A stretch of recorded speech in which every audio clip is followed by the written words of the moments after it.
I'm Lara Land, somatic coach and yoga teacher trainer, and this is the Beyond Trauma podcast.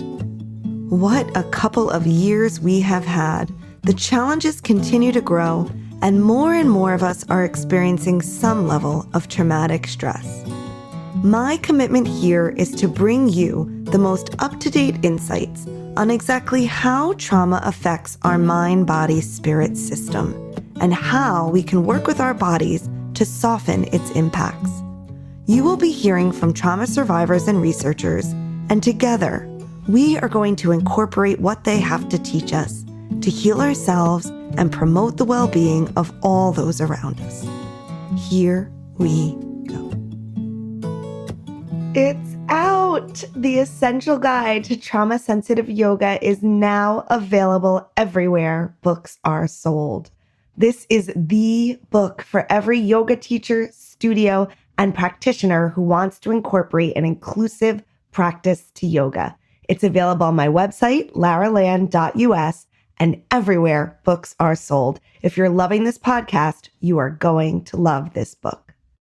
And welcome back, everyone. I am so excited about today's guest. You know, I'm always excited about my guests because I think very carefully about who I bring on this show. This guest, believe it or not, is a very old friend of mine.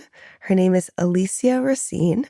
She is an accomplished performance artist and therapist residing in Los Angeles. She's licensed in Massachusetts and California and has worked with several demographics, including people diagnosed with schizophrenia, eating disorders, and more recently, high-profile clients dealing with traumas ensued by the media. In the treatment setting, Alicia was often asked to come up with programming. She specialized in groups, and after leaving treatment, Alicia carried her skills into the corporate world, where she ran unique, experiential, and process groups that focus on enhancing interpersonal effectiveness and communication in the workplace. During her time working with eating disorders, she created a group that supported women and their relationship with food called Sexy, Delicious, Healthy. She hosted a retreat in Bali for those struggling with eating disorders and served as a board member for the International Association of Eating Disorder Professionals, Los Angeles chapter. Her private practice began with a focus on eating disorders until the pandemic, where she could no longer practice her 2-session weekly method of talk therapy and exposure meals. So during the pandemic, she created a consulting program that placed hundreds of people in therapy with a clinician that matched them. Her self-imposed criteria included economics, treatment style, expert in their diagnosis, temperament match, and culturally appropriate. As a lifelong performer, Alicia is currently using humor to make mental health more accessible. She creates fun and often irreverent meditations that are aware of their own woo-woo-ness and is about to launch a mental health podcast where she collaborates with stand-up comedians. She's also insanely passionate about supervising associate clinicians in her group practice. Alicia has a TEDx talk coming out created for the Gen X population. And finally, Alicia specializes in eclectic methodology fusion of both evidence-based practices and psychoanalytic theory. Alicia received her Bachelor of Fine Arts in acting from Boston University, like me, and a Master of Arts in Psychoanalytic Counseling from Boston Graduate School of Psychoanalysis. Her foundations are in storytelling and unconscious motivators with a relational approach, but her training with eating disorders led to a regime of behavioral techniques that she now shares with all demographics, including exposure response prevention and dialectic behavioral therapy, DBT. Well, as you can hear, there is a lot there, and we go into a lot, including that sort of warring space of methodology between behavioral and more psychoanalytical methods and what Alicia thinks about that. We talk about performance and the connection between getting into character and therapy. It's very, very interesting. We talk about policing, and both of us share some very disturbing and intimate experiences that we've had with police. We talk about the difference between eating disorders and disordered eating, and so much more. You're going to really, really love this episode. We start just by talking about our personal connection. So you'll hear a lot of background there, and then we get more and more into it as the episode goes on. I should note that both my daughter and I were sick while recording this episode, so You may hear some coughing in the background and Alicia talking to my sweet little daughter who was being very patient with us while we recorded. As always, your thoughts on the episode, your comments, your likes, all your responses, your feedback and reviews are always welcome. And we really, really appreciate it. You are just going to love this one. Send it to a friend who needs to hear it. Alicia, hi. Thank you for coming on my podcast. I don't know why it took me so long to realize that you were the guest we needed to have. You're so sweet. Hi, I'm so happy to be here. I am honored to be here, and I'm really excited to do this. No, I think it's true that it's sometimes like the people that are closest to us or we've known the longest that, or maybe we have to like establish our things first, like the podcast is, it's about to hit its 2-year anniversary by the time this airs. We'll be Wow, into it. that's Yeah. incredible. That's awesome. Yeah. Yeah. So I think, it's pretty established now and I can come to some of my closer people and be like, look, I'm real. I'm real. So, Oh, but well, first of all, yeah. you've always been so real. But yeah, and don't you think it's true that we see people the way that we see them, and that it's kind of hard to see them outside of the schema that we've created for them? And so it does take, right, us like expanding and going like, wait a minute, this person is also XYZ. Yes. I'm nodding. I love that. And I think we should let people know like how we do know each other and how we seen each other in our kind of past lives. I love that. It's kind of dynamic actually. It's a couple ways. But it did start with college, right? It did Yeah. start with us in acting school together at BU. What grade were you? You're younger than me though, right? When I was a senior, what year were you in? I think 1 year below you. That's right. Okay. Yeah. That's right. I'm trying to place that. So that makes a little difference. I feel like we got to know each other more my senior year. Yeah. College is a blur, but I do actually, No, I know. I'm as it should digging be, as I hard guess. as I can. I'm digging as hard as I can. I'm like, wait, how did this No, work? but for me, I remember I remember, I mean, with your red hair and your energy and your personality and being that 1 year older. I mean, in college, I guess it's, you notice that more when you're in school. So you have that more experience. And I remember, the first time that I met you, you just had a strong impression on me. And then just following you as an actress and an incredible singer Mhm. through You're so school and sweet. just no, it's true. And always, just really looking up to you and just really just enjoying you as a performer and as a You said person. before, I'm nodding when I was talking. So I feel like I should say now I'm blushing and smiling. And I'm both loving this, but also uncomfortable with all the Oh, compliments. It's pretty great. I really appreciate that. And I feel the same way. I mean, you have also a really like big and bold and beautiful spirit that is very hard to not notice. Yes, exactly. uh, Like you are, right? I mean, it's not like I think that it's true when I because I was a year older, we do always sort of focus on the older class. I remember being really obsessed with the class above me that then graduated, right? Like all of them, they really had this like I had this idea in my mind that they were just older and they were wiser and they were better actors for whatever reason. So it makes sense in that dynamic that you were like, oh, she's right in the class above me. But then what was really interesting, I think that happened my senior year is that I became much closer to the people in your class, you and the cohort, right, that you were a part of, than I really was with my actual class. Not that I yeah. don't feel a closeness to them. I do. We went through a lot together and I hold them really dear. But as like personality style and like, you know what I mean? Like fun style, I feel like my senior year, I really got to know your class and resonated with all of you a lot. And that was really wonderful. I think most of my relationships that have lasted outside of college have been with you and a couple of other people that were in your class.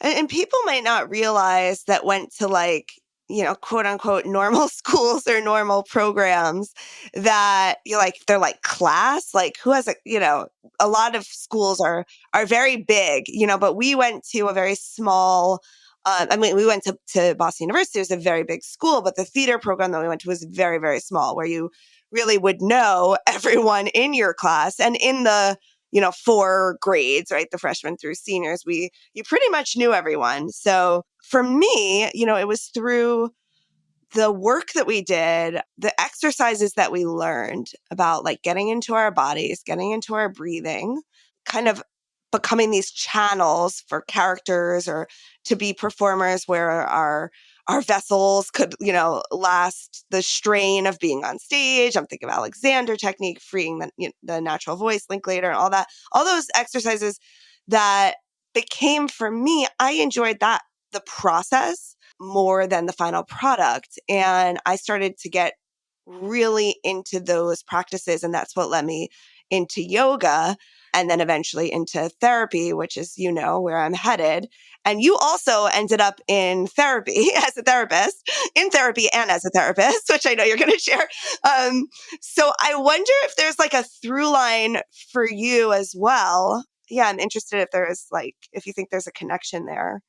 I love everything that you said. As you were talking, when you mentioned Alexander technique, I thought about Betsy, who's really famous now in the Alexander world. And she was our teacher, but then she's found herself actually into the somatic therapy world. And she comes up all the time when I'm looking Yes. up trainings. She's I had partnering her with on all the these like great. podcast. Oh, you did? Oh my Yeah. goodness. That's so cool. That's so cool. That's so cool. So Yeah. people will go Betsy's a god. back.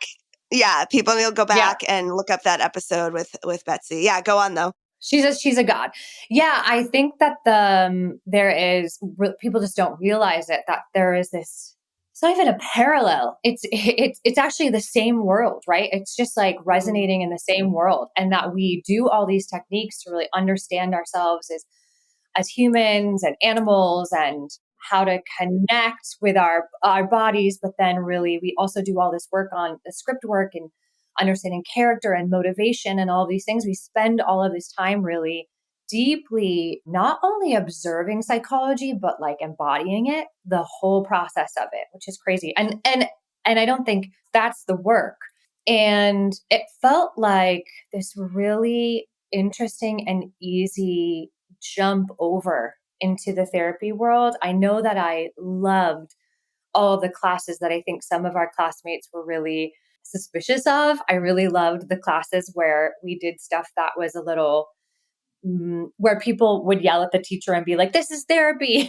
We shouldn't be doing this in school." Like I was sitting there going, like, "Yes, I want more. I want to be like doing this all the time. Like, tell me all your darkest, deepest secrets, and how can I sit with you in that feeling?" And that really jazzed me up. Like every time we did that, and when I have conversations with people afterwards, they're like, "That was really dangerous." And I'm like, "Yeah, maybe it was, because it would have been cool to have like a professional therapist around the school or in the school." I think that would have been really helpful as we were exploring these really impactful moments in our lives, and even exploring our traumas and sharing them with each other. I think that acting schools could really use maybe a clinician or an expert in their program, but I just loved it. And I feel like the passion that I had for that really made sense. And when I was a kid, I mean, when I was really young, I used to read all the books that we had in the house. And I remember loving King Lear, but like I didn't really understand it. This is when I was young. I like really wanted to understand it. I had this super big passion for it. And the other book that I really loved, that I really felt like was a challenge for me that I couldn't fully understand, was Freud's interpretation of dreams. And I think it's funny that I went on to college to study both, you know what I mean? To study acting and then to Yeah. study psychoanalysis. It was like already just in my system, and they just went together. And I feel like I'm so much better of a therapist because of all the work that I had done in acting school and all of the continued work that I have done developing myself as a performer. All fills this space of being a therapist in a way that I feel like sometimes is unfair to other therapists. It's like unparalleled, right? Like we have all this, I don't know, special inner knowledge or something. This space. I often work with clients, and when I'm conceptualizing them, I'm like always thinking about what's motivating them.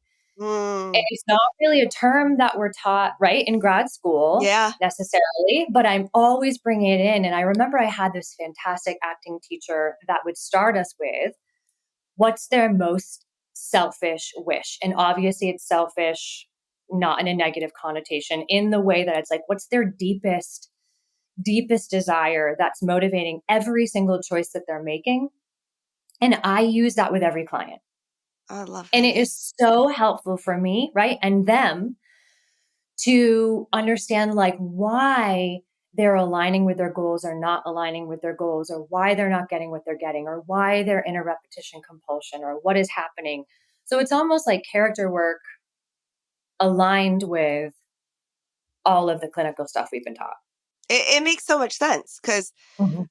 when you're getting into character, you're learning about a character, you're asking yourself, like, what are the beats? What are they wanting here? What is their motivation? And you're doing that to understand a person. And Mhm. that's what we're doing in therapy. And like so many things are coming up in my mind, parallels that I didn't even see before. I mean, even the stuff about like what is the world of the character is like doing that like cultural ecosystem knowledge of a person, right? It's like what is the Yes. world that they're living in, right? And it's all the same. And then the dream work, as you know, we did extensive like acting out dreams that we had and remembering dreams. So yeah, basically it's even broader than I was thinking. It was really all preparing us to eventually end up as therapists. 100%. And I will tell you, in the acting world, all of the work that we're doing as clinicians and as like body workers and somatic, right, somatic teachers and all these things that you've been doing also makes you so much better of a performer. Oh, it works both ways. Yeah. It works both ways. It's Yeah. really so incredible now as I sort of stepped back into this school that I'm working with. And I mostly do it for fun, but the process now, it's become so intertwined and now is almost just this, like I don't have to work it as hard. It's just part of, it's almost like unconsciously, or when we just get really good at things, it becomes automatic. Yeah. So now I'm just automatically like opening up a script and everything is downloading from all of the work Mm, that I've done, from the inside out to the outside in, which I talk about all the time is how I work with healing as well. But it's now working, creating, opening a script, creating a character, embodying that character. It's kind of really fun to just go into class and play and see how it's just become who I am. that's awesome. Yeah. It's It's cool. nice when your lives get integrated, Hmm. and you don't have to Hmm. think of it as like, that's the before time and I'm this now, but you can really combine those things. And I feel like, I mean, we've kept in touch over the years and, you came with me on a trip to India and, Which was so impactful, by the way. I can't believe you put that together. That was incredible. that was just wild. We were on we were in like 4 cities in like 10 days or something. I mean, it was totally nuts, but it was awesome. And it's great. It was so cool that you came. And so we've had these like connections, but I feel like I sort of missed like the whole transition of you into a therapist. And I'm wondering like when did that really come together for you that you wanted to do that? It legitimately came together from because I had a child. Oh, It is it was just me a little bit living in the defense. You know what I mean? And like the world kind of guiding me and me yeah. having to make choices based on the situation I was in. I love how you talked about the world around us, like the systems, right? The systems that were happening around me. But I transitioned from being an actor to a musician sometime when we were in New York. And I was in a band for 10 years. We performed all over the East Coast almost like every single weekend. It was really fun, great experience. And within that time, I became a mom. And I tried a lot of different things that were unfulfilling for me to try to make money. And the hustle of working as an actor, musician, and being a mom was just proving to create this hopelessness in me that in general, I don't really identify with. It's definitely a part of who I am. It's a latent part of who I am, but it's not, it's just not who I identify with in my persona, right? Right? Is to be like this hopeless in this hopeless space or to feel hopeless or think that way. But it was getting really scary financially and just what I wanted to be able to offer my daughter. And it just didn't have that same stability. And to be honest, when I went into grad school, I had just actually filmed a movie that went to the Tribeca Film Festival, and I was doing commercials, and it was commercials that really helped me get through a lot of like make a lot of my college payments. So it wasn't like I wasn't acting. It's just there isn't a stability to it. And I Mm-mm. felt right. It was really uncomfortable. And I think about all the actors I know now because I live in Los Angeles. I mean, because of the most recent strikes and then because they're sort of like really backlogged, most of my very talented friends still aren't working. It's still a really scary time for them and I just feel really taken care of with the career that I'm in. So I've been really grateful for that. I've been grateful that I've been able to use what I feel like are my talents, but also in this stable way. So I went to grad school. It really fell in my lap. It was definitely like a pure manifestation. We can go over that another time, but it was really incredible how it happened. And then I ended up in grad school. And at first, I was still, like I said, acting and doing music in grad school, but very quickly I realized that I needed to move my daughter to Boston. We were not living in Boston at the time, but that's where the school was.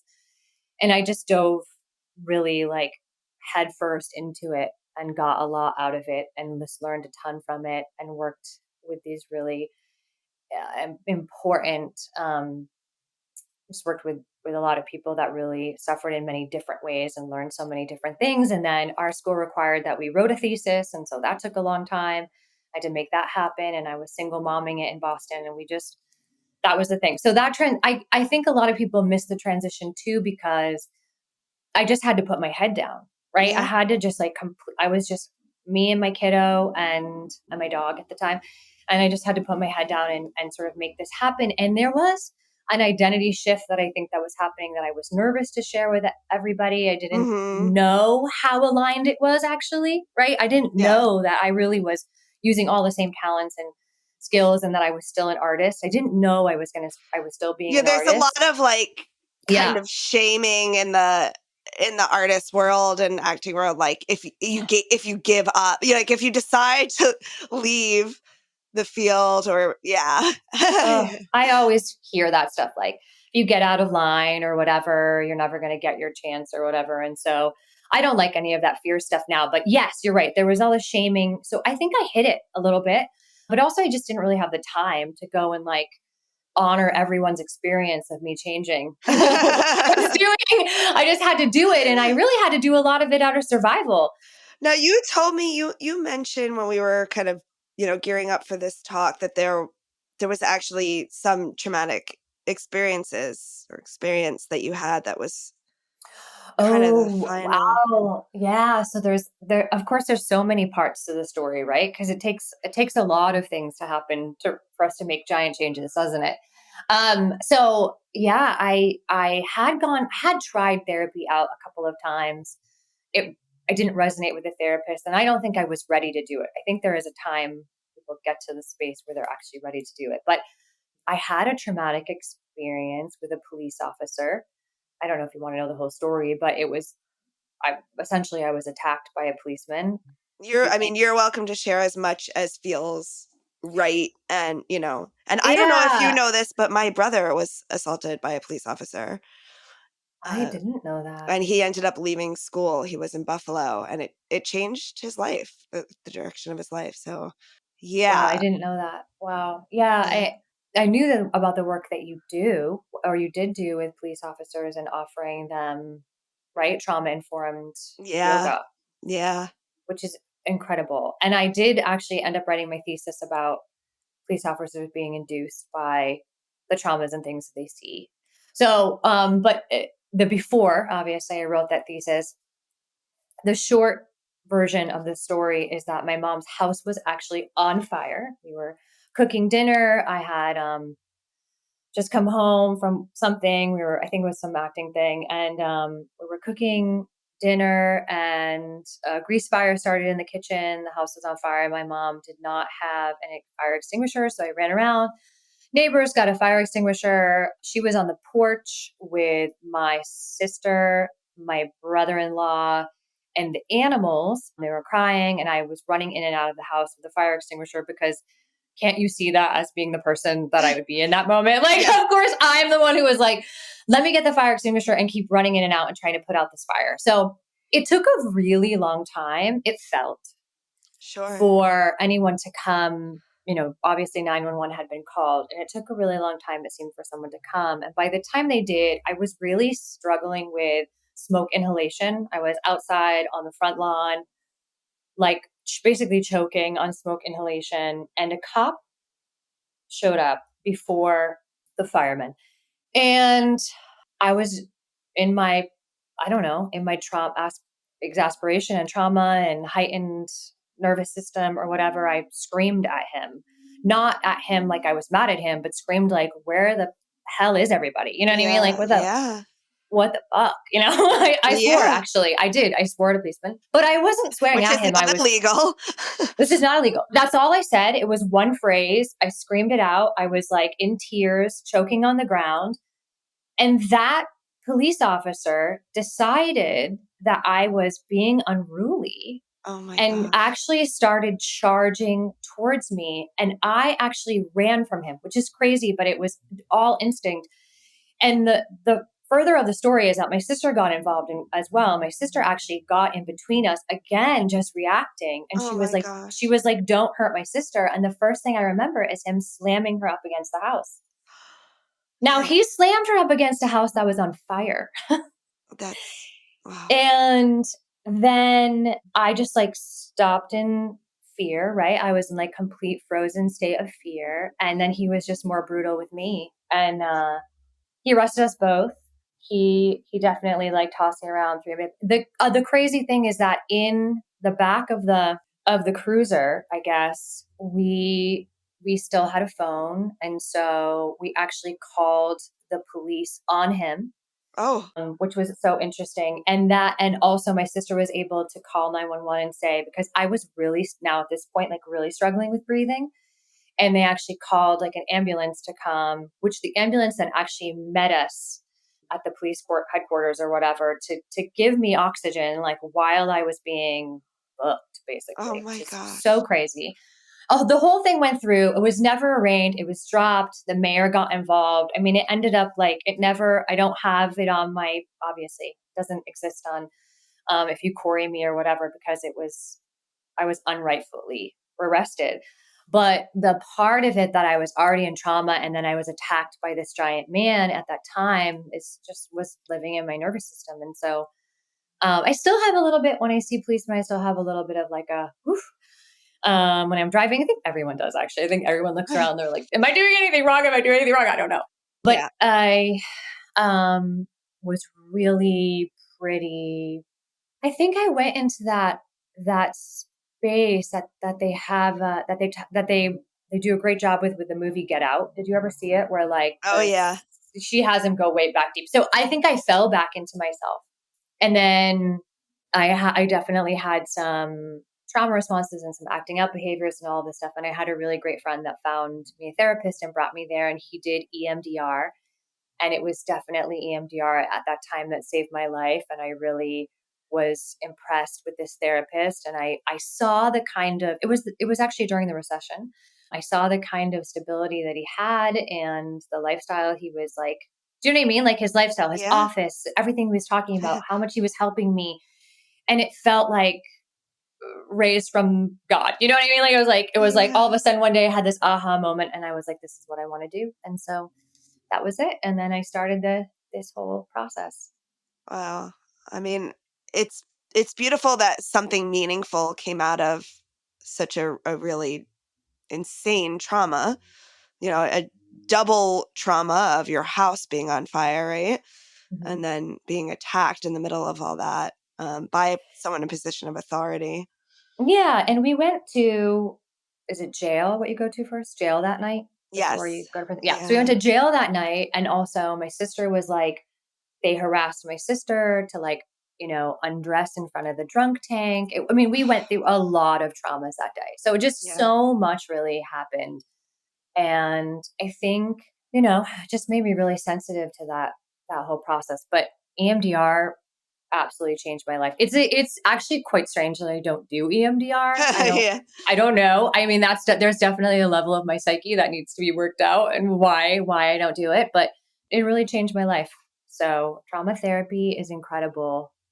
Well, and we're going to get into the kind of practices that you do use, because Mhm, there are so many, mhm, and and I know if you want to, you'll go and do your EMDR, mhm. and but there are so many effective practices. I know you mentioned you've gone a little bit into brain spotting. I had recently did some work with a therapist. She did brain spotting with me, and I found it really helpful.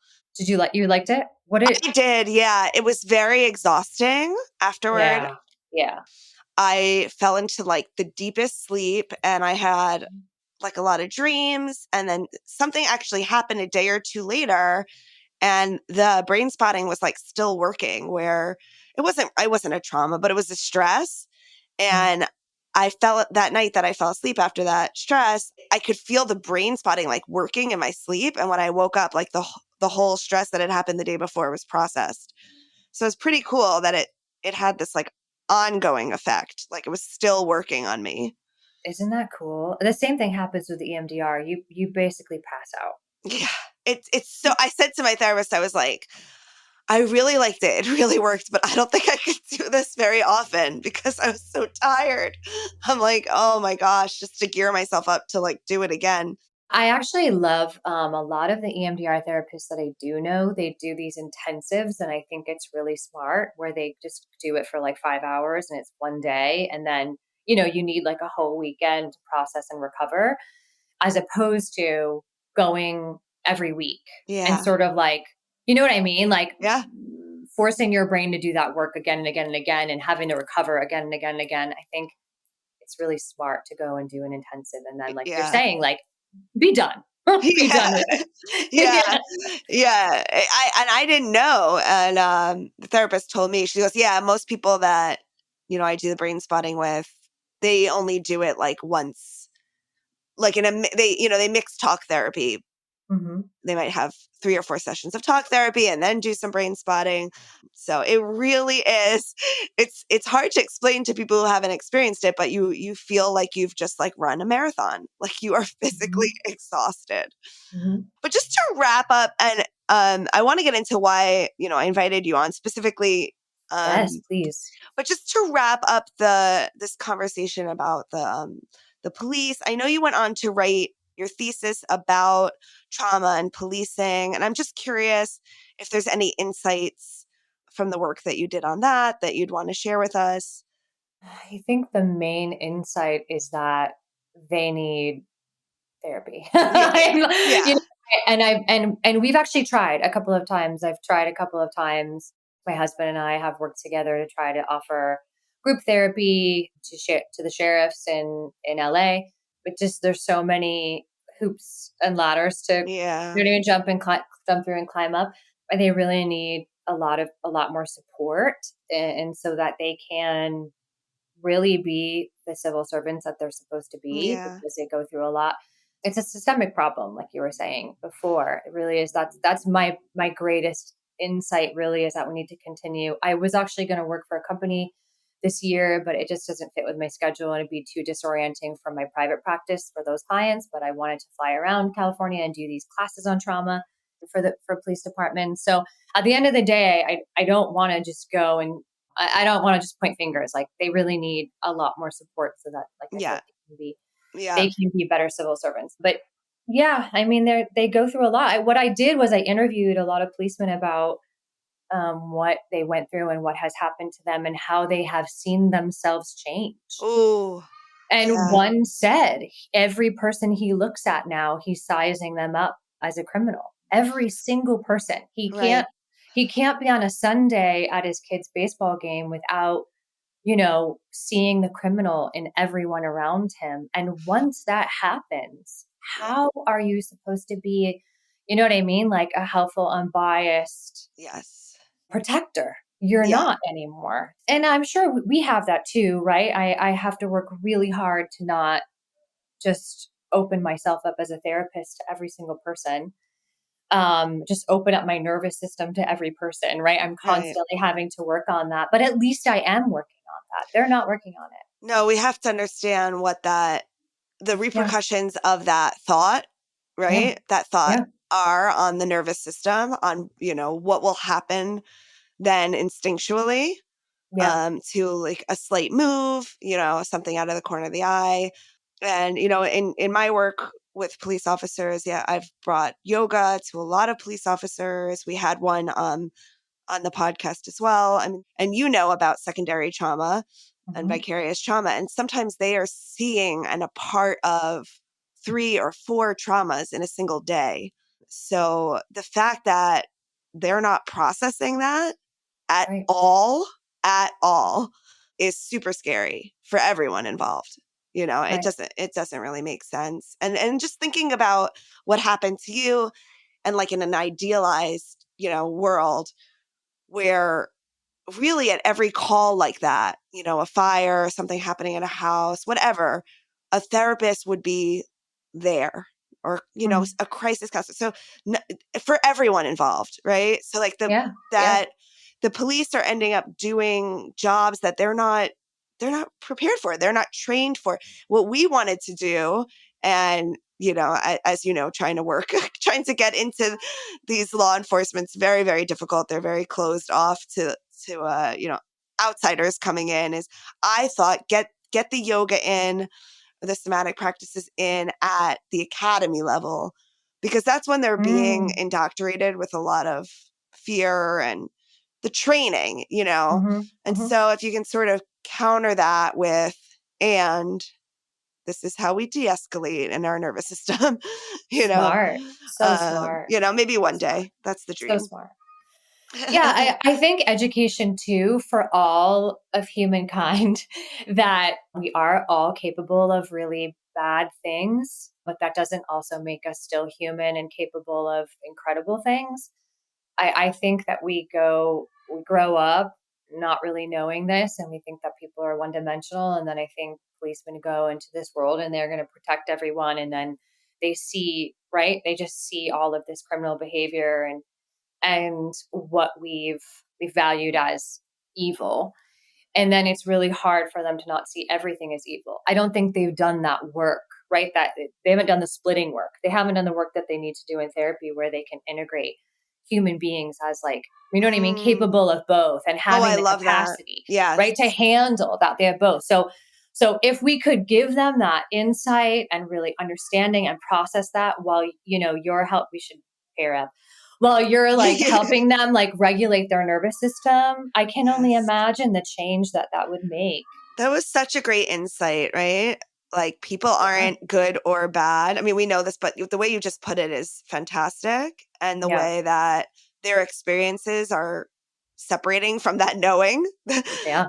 that, we're all capable of the whole spectrum. Wow. That's I such a think good, a I good think a insight. lot of people enter adulthood not knowing that everyone is has the capacity for evil, and that that has to also be accepted and processed and digested, right? And then we just then label people. Like we Yeah. label people and it becomes black and white, and that lack of integration causes a lot of problems in our society, I think. Yeah. Yeah. No, that's fantastic takeaway. Yeah. I want to move into, what really struck me as, oh my gosh, I have to have Alicia on this podcast. And Okay. that is the work that you've done specifically, focusing on and helping folks who have eating disorders. Because from my understanding, many, if not all, and you're gonna tell us, eating disorders really come out of trauma. This is like a direct correlation. So can you tell me if that's true, or what you've seen? I know you've Yeah. been specifically in this world for quite a while. I say I was now in this Yep. world for quite a while. I do still work with some people with eating disorders, and I am hoping to take on another associate that I can train to work with eating disorders. But yes, it was really sort of how I built why and how I built my career, right? It was my number one passion for a while. And then that specificity really helped me build the career that I have.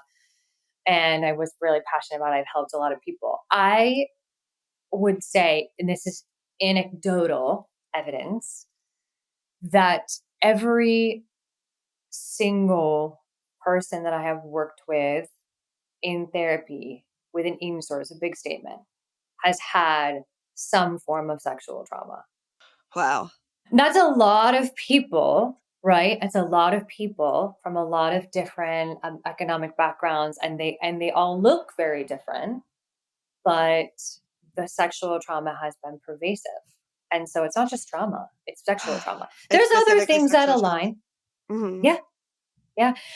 Um, Other things align. There is a lot of the time for the different types of eating disorders. There's also personality type, and it's under the anxiety spectrum. There's a relationship to that. And so there's other things that fall in, and it has to sort of like create this incredible whatever.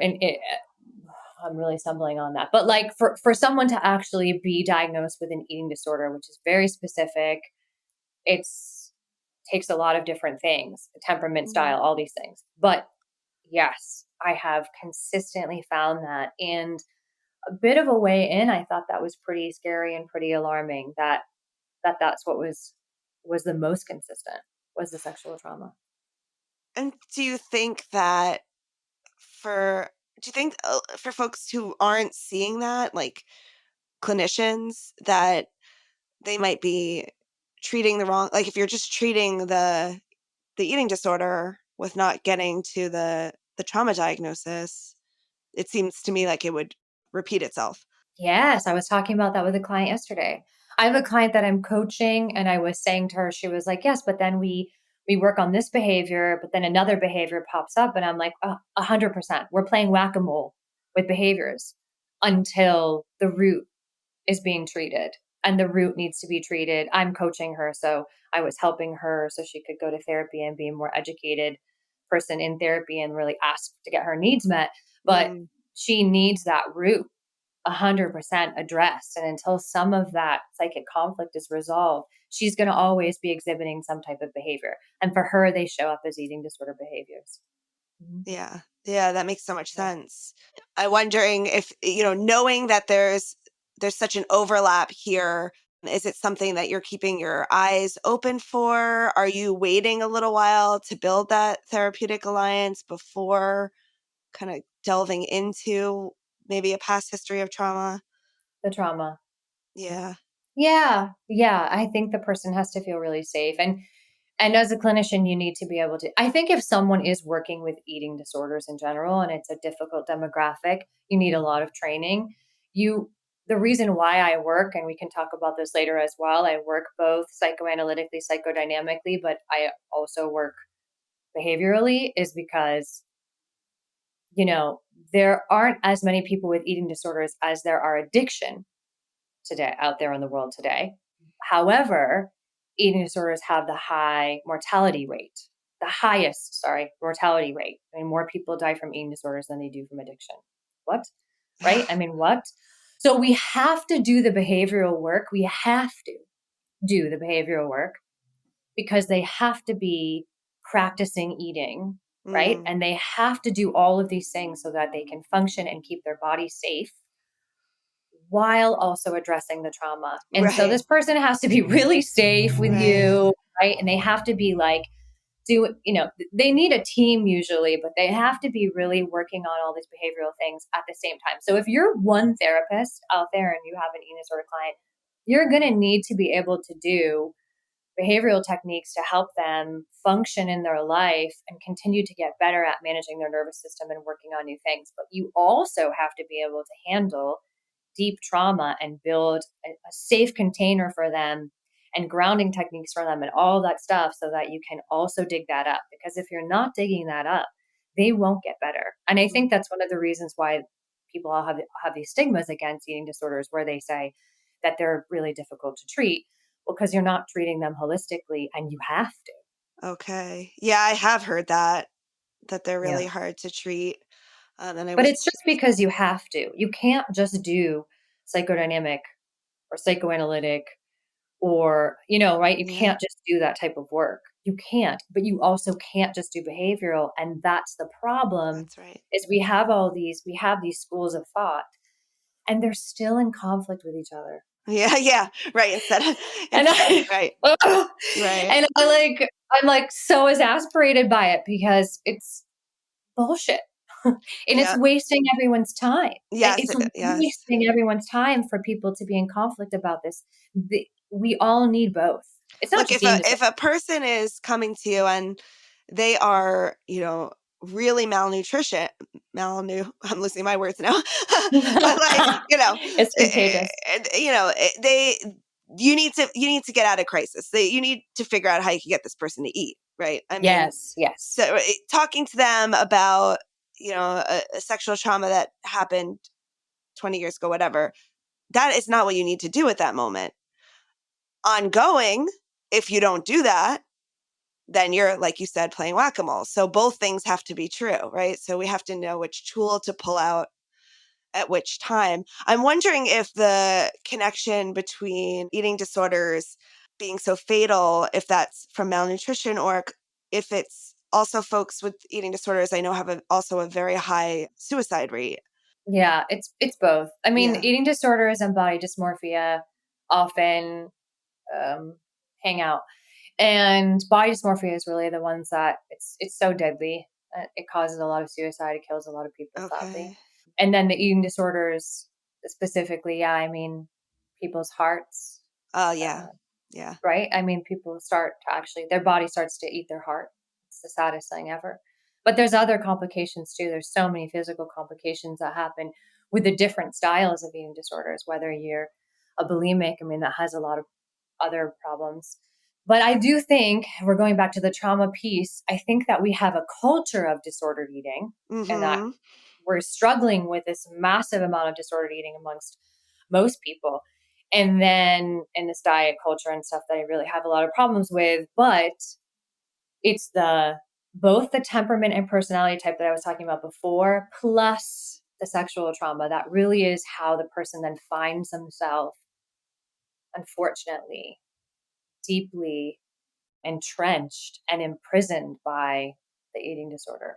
Yeah, it really is a kind of imprisonment. And I'm Mhm. glad you brought that up about the disordered eating and eating disorders. I'm wondering if you might expound on kind of like the difference and if you're seeing both, and I don't know, anything you might want to say about disordered eating. I mean, particularly as being both of us women and moms and social media. And yeah, I'm just curious, anything you'd want to say about that. That's such a good question. And as you were asking it, I was like, how am I supposed to distill this There's a into, lot. it's so enormous, the enormity of the information that we're getting about food and how many different rules there are out there, or different people that are probably not even, shouldn't even be sharing information because they're not experts. I mean, we have a lot of that these days anyway, a ton of experts that aren't educated or don't have the qualifications to be an expert giving advice. But then we also have people that are giving advice that are in conflict. So I think a lot of people are getting a lot of conflicted advice on how they should be eating or not eating. We also don't eat just for health. We eat for many different reasons. We have so many, right? We have so many attachments to eating that are connected to us emotionally and culturally. So there's also that. It's such a complicated thing. I think food really symbolizes our relationship. How we eat, I mean, is really symbolizes our relationship with ourselves and how well we take care of ourselves. But then if we lose any sense of ourselves, we're so subject to all these, advice from all these other people. And we struggle with weight stuff and everyone's talking about how our culture is overweight, and it is. They're not giving intuitive advice or giving advice and rules that people really can't actually live by. And so that creates a lot of shame. And anytime we have shame, right? I mean, the behaviors get worse. So there's that. Our food quality sucks. I mean, there's so many things that have caused this disordered eating culture that we're really living in. I probably would say most people are disordered in their eating. What do you think? Yeah, I was gonna say yes. I would say so. I mean, Yeah. I mean, I how are you supposed to not be? I yeah, don't know how. exactly. I don't know. That's a better question, right? Yeah, everything we eat. It's like I go to Spain last summer and everything I ate, nothing hurt my stomach. So Yeah. Yeah. I already don't have that first level of complication. And then moving a ton. Everyone there is moving a ton. We're not moving a ton Sunlight. here. You Oh my know, I gosh. know that Just, nutritionists, they talk about like all the ways you feed your body, you know? yeah. Yeah. Not, yeah. Yeah, and I remember having that same experience when I went to Italy for the first time and ate pasta. Yeah, like this is like back in college, ate pasta and like didn't feel heavy at all. Or like, It's you know, incredible. it's It's like incredible. I was like, wait a minute. Some things. It's Yeah. incredible. It's It's incredible. every Yeah. level. Yeah, it's every level. And the messages. I mean, I, you know, I watched when I was watching the Golden Globes this year, I worked in eating disorder treatment. I mean, the women at the Golden Globes are skeletal. I'm sorry. They look like they're in eating disorder treatment. And we all know nowadays that everyone else is on Ozempic.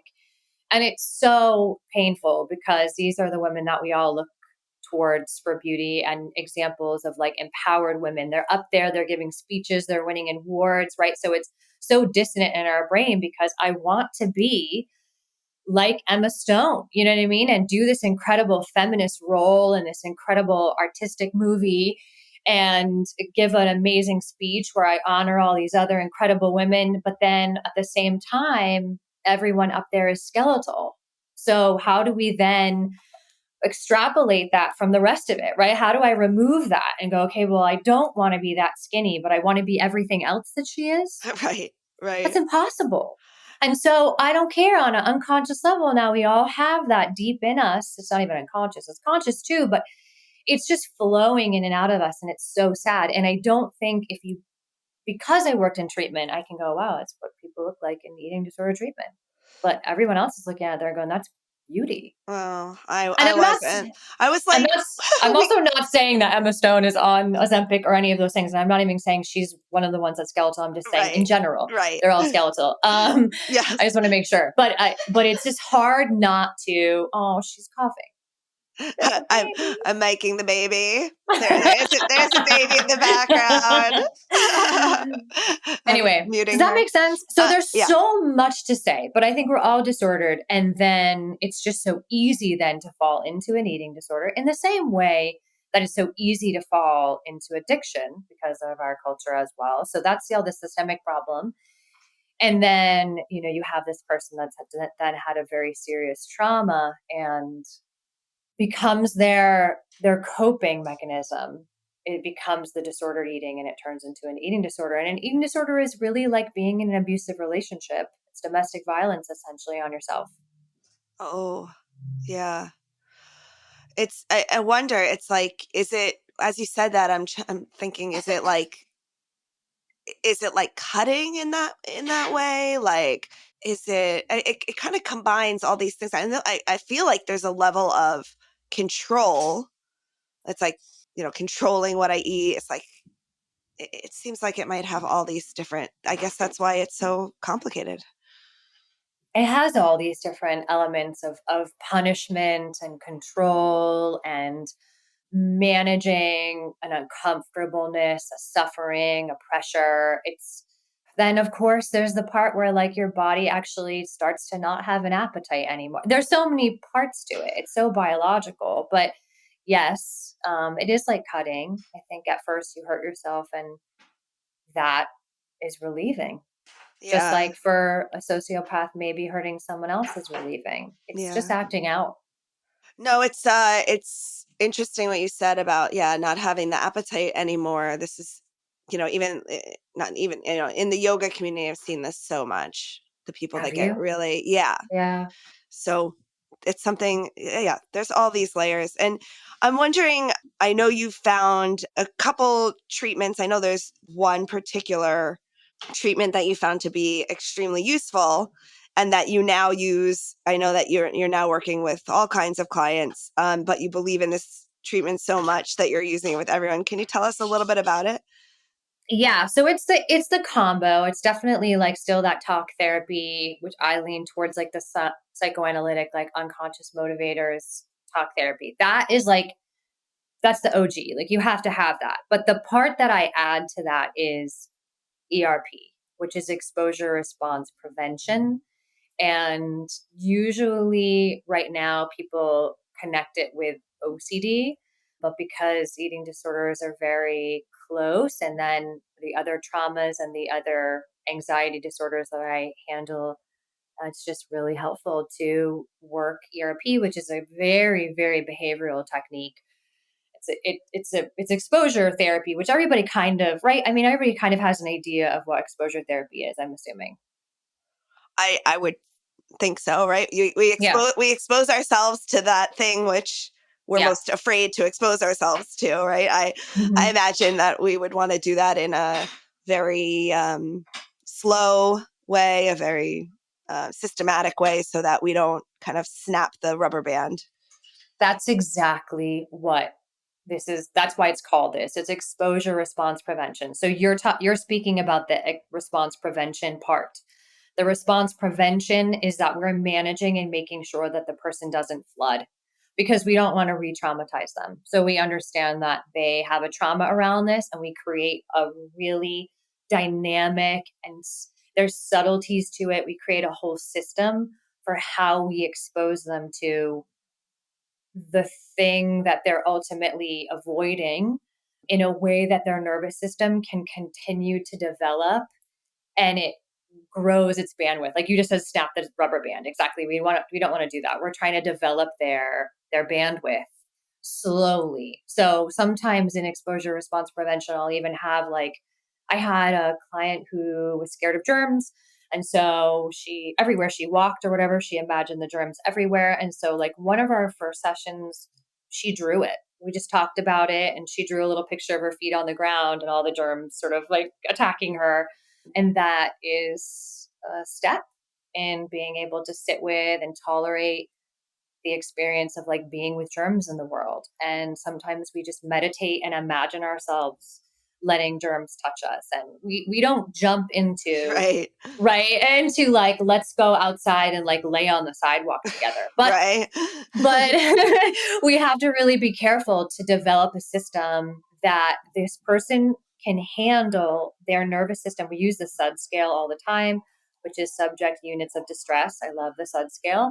And we just are making sure that we're always getting to a level like 5 of anxiety. So we're just, so then we just make sure that they're keeping up with like arriving at a level 5 with their nervous system, and then we sit with that level 5, and then we let the level 5 resolve itself. And so in their body they learn, oh my god, I can tolerate a level 5, and now my nervous system has come back down.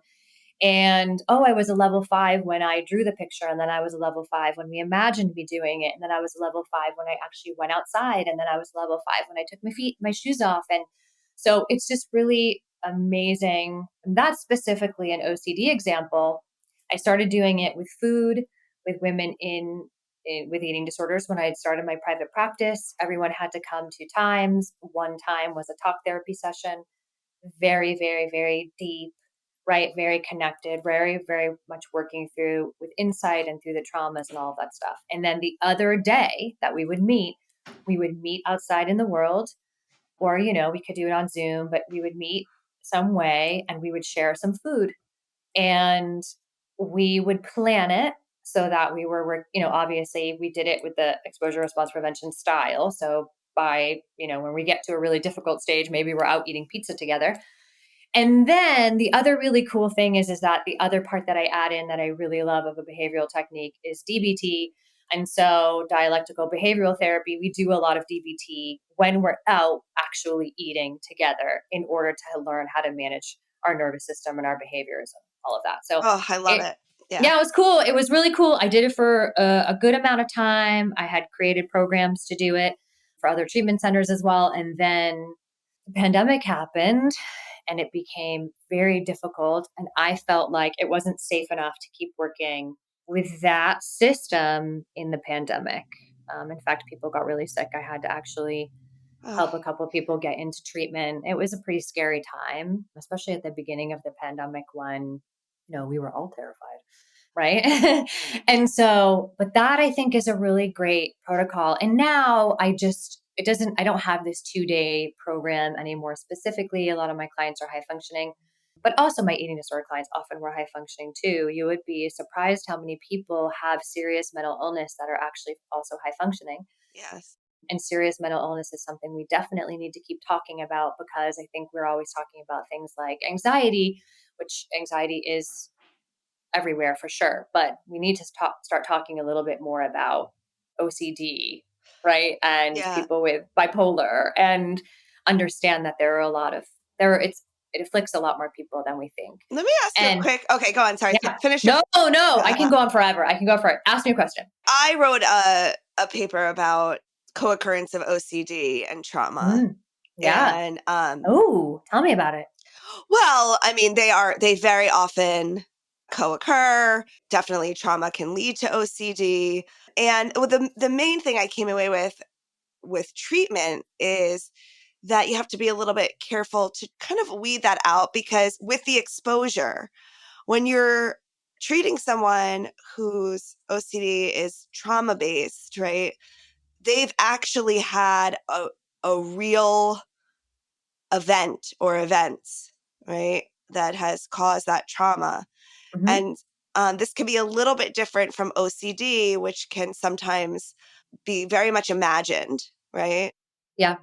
And so you have to tread a little more lightly on the exposure is the main thing, because there is real basis to some of those fears, right? If Mhm. something happened, this is very sort of not a great example, but in an alley, right? Well, I have a real reason to be afraid to go into alleys, So, some slightly different things there, but overall the protocol is eventually the same, right? Eventually we have to go to the places that scare us. That's the only way we can teach the nervous system, not to go into that fight or We have flight. to. Yeah, we We have have to. to. I mean, part of the exposure response prevention, and that's why the response prevention part is so important, is what Yeah. you're talking to, Yeah. is that sometimes we're just talking about it and you can check and see what their Yes. anxiety level is at. Yes. That's Yeah. a kind of exposure, talking about it. Yeah. 100%. Yeah. Yeah. Yeah. It's like you said, it's a low and slow process of like developing a stronger, more resilient nervous system. I love that. But the interesting part is I love that you wrote this paper, because I don't know if you know, but most people that specialize in OCD, they're doing CBT and they're doing ERP. So CBT is cognitive behavioral therapy, ERP is exposure response prevention. They're both behavioral techniques. That is what they have said is the gold standard now for OCD. So sadly, that means that these therapists are not talking about trauma. They're not doing a psychodynamic approach as well. And that's why I keep saying, that's why people aren't getting better. I mean, Yeah. it Oh, doesn't, yeah. you have to do both. No, it's a big miss. It's a big miss. And it Like, actually big it miss. came into the forefront of my understanding through my friend Sean Korn, who's a very well-known yoga teacher and came on the podcast. And she talked about that. And I just got so interested in it.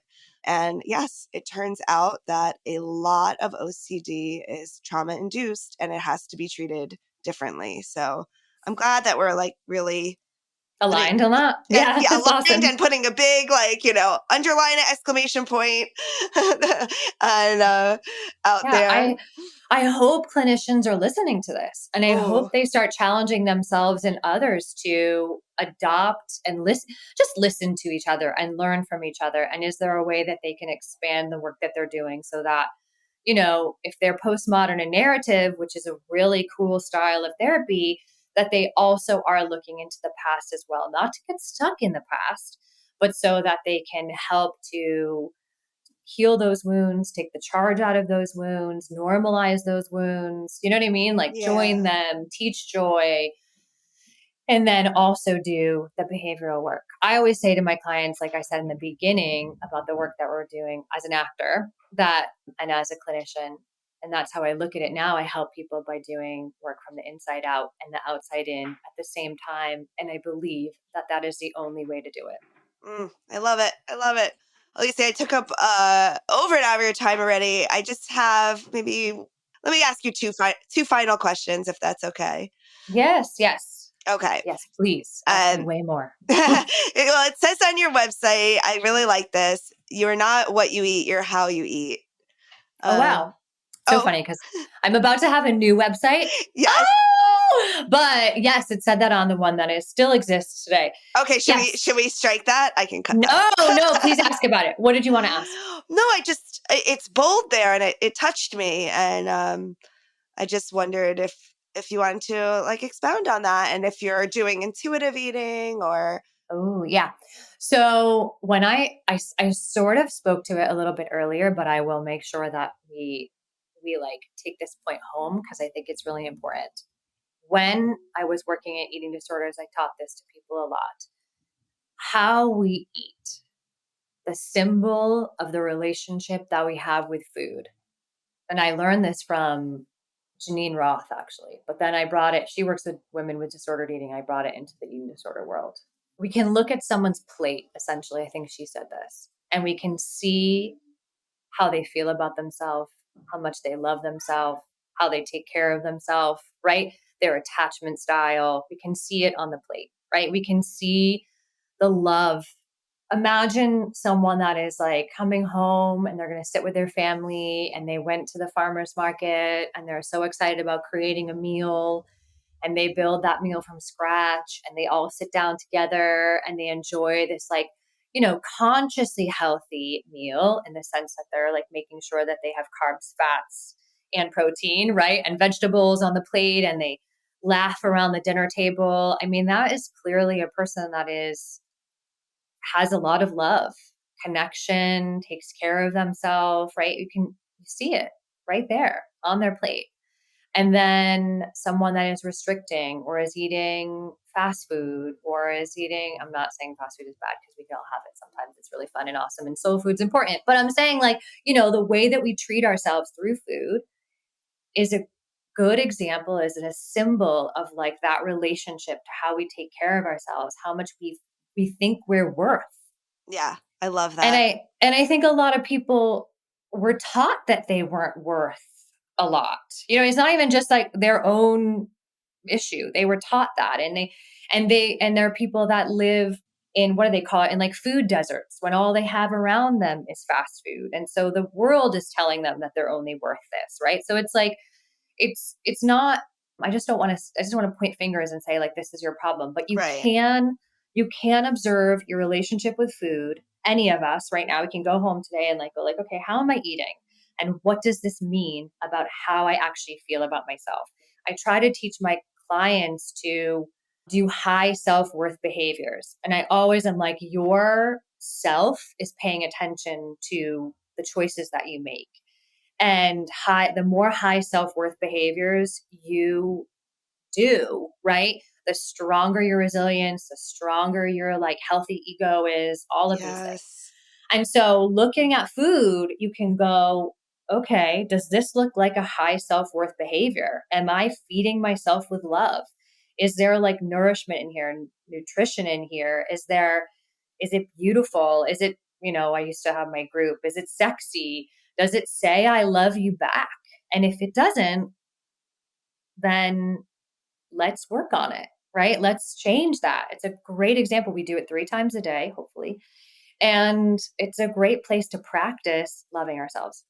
Yeah, I'm thinking about I teach this in a way with my coaching with like how we just the ways that we lie to ourselves. So whenever I'm like Mm. coaching Ooh. someone as far as like goal setting and change, I really ingrain the importance of having that relationship where we don't lie to ourselves. So not making any promises to ourselves that we can't keep. So basically starting super small, right? Because we're either telling ourselves all the time that we don't do what we say we're going to do. You know, we're either building that story or we're building the other story, you know? That's really smart. So you're helping them not create shame. Exactly. And like you were talking about like getting to core, right? If I can actually build that, and I don't say like nothing is, as we've been talking about, you and I look at things in a very broad way, and there's always exceptions, right? Like there's sometimes that I have to break the thing I said, but I'm talking about a general pattern, right? which is like if I'm really holding myself, in alignment where I'm like, I'm really doing what I say I'm going to do. I'm following through on my self-talk to myself. I can then take that to anything. Right. So it's like, it can come into my job. It can come into my relationship. It's such a core, it's one of those core practices where instead of saying like, how do I fix my relationship? I can go way deep and look at like, how am I in alignment and integrity in my relationship with myself and what I'm telling myself? And that's going to ripple out to all those other areas. I love it. But it sounds like you're not just doing it from like a cognitive behavioral technique where you're layering it on. It sounds like you're actually sitting with the person and having and helping them go like, what do I actually really want? I think you're saying, right? And then like, how do I practice building that in a way that I start small and then makes it right so that they can feel empowered and Exactly. then more empowered and then more empowered and then more empowered to actually. Exactly. It gets bigger and bigger and Yes. bigger. Yes. And Yes. we'll I have to have you on another time to chat about all that, because I know we're also very much in alignment about, the things that we think we want not always being what we really want. Before we wrap, I want to, first of all, I'm definitely going to get to all the great things you're doing. I just want to ask you one more thing. When we were chatting earlier a couple of days ago, you said something so beautiful about how your main job as a therapist is working on yourself. And it really struck me, Alicia, so Mhm. much. And I just thought it would be something really powerful to leave our listeners with. Oh my goodness. It's like the most important part of the work that I can do for my clients because otherwise, how can I help them if I'm not being a human that's also in this process? I'm not really sure what I said the other day, but I will say that I often get coaching myself.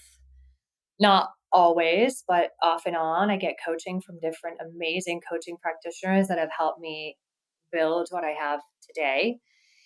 I'm always in therapy. I have been in therapy since I went to grad school, and I will continue. And sometimes I even add therapists here and there if I feel like I really need to go and see, say, a practitioner to do some EMDR work on top of the therapist that I've had for quite a long time that I have a really beautiful relationship with.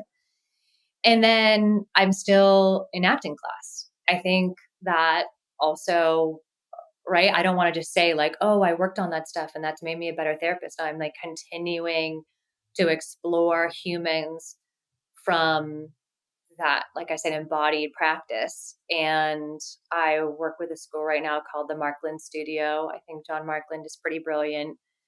And I'm really enjoying and loving that work. And we do get to play a lot, but he makes sure we do a lot of journaling and that we're bringing a lot of ourselves to the characters. And I think when you bring a lot of yourself to the character, you are exploring aspects of yourself that may not otherwise be seen if you're just living under the mask of your everyday. So it's a lot of work on myself in a lot of different and very fulfilling ways. And I will, continue it forever, I think. Yeah, I think it's really powerful to just keep, I mean, I might have said this before on the podcast, but I used to get distraught over like that there's no end. It took me a while. And now, you know what I mean? There's like no Yeah. final moment where you're like, I did it. I know No. myself. Like I had a hard time No. with that. I guess it's my perfectionist tendencies. Yeah. Um, Yeah. Yeah. Yeah. I hear they've that gotten though. a You're lot like, I've better. I've arrived. I I've know. You have to arrived. keep doing it. Yeah. You got to keep It just doing gets it. deeper. You It arrive just gets, deeper.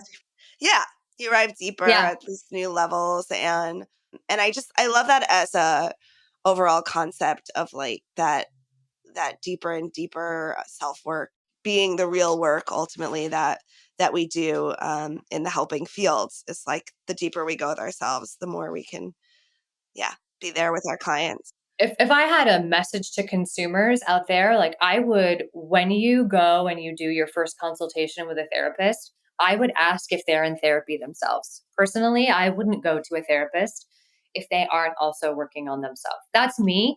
it would be like going to a yoga teacher that isn't also learning, right, consistently how to become a better yoga teacher. It doesn't make sense to me. I had a giant insight happen the other day, this past Tuesday, in therapy with my therapist that I've been with for many years, of something that I never knew about myself before, just the other day. And that's just because the relationship keeps getting safer and deeper, and we're able to do that work. And thank God.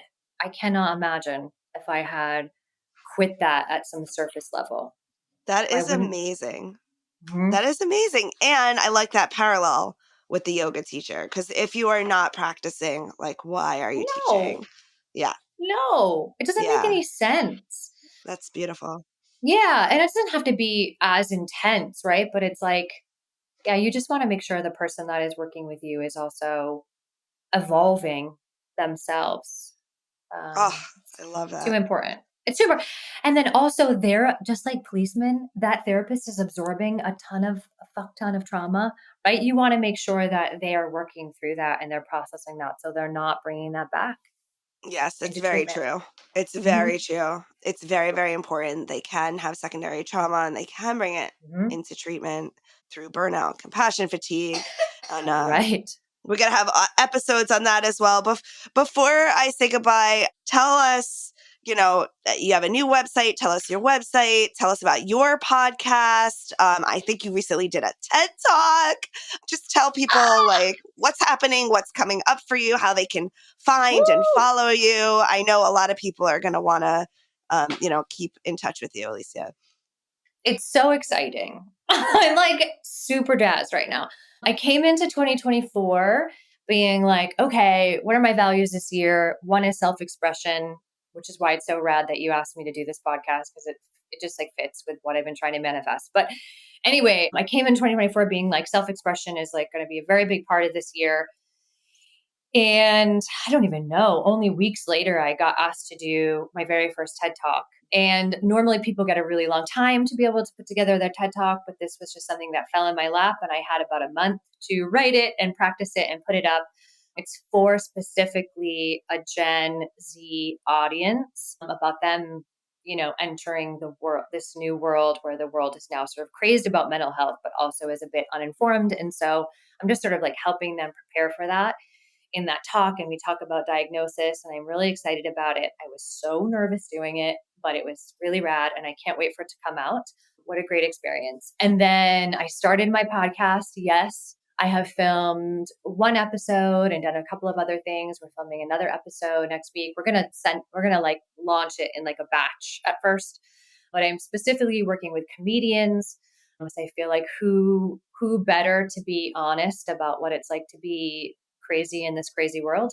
And it's also a space that I have also explored a bunch, is comedy. And I know a lot of comedians because I've produced a lot of comedy shows actually in Los Angeles. And so they're friends and peers. And I'm able to bring on a lot of like really names, like touring comedians that I'm talking to about mental health.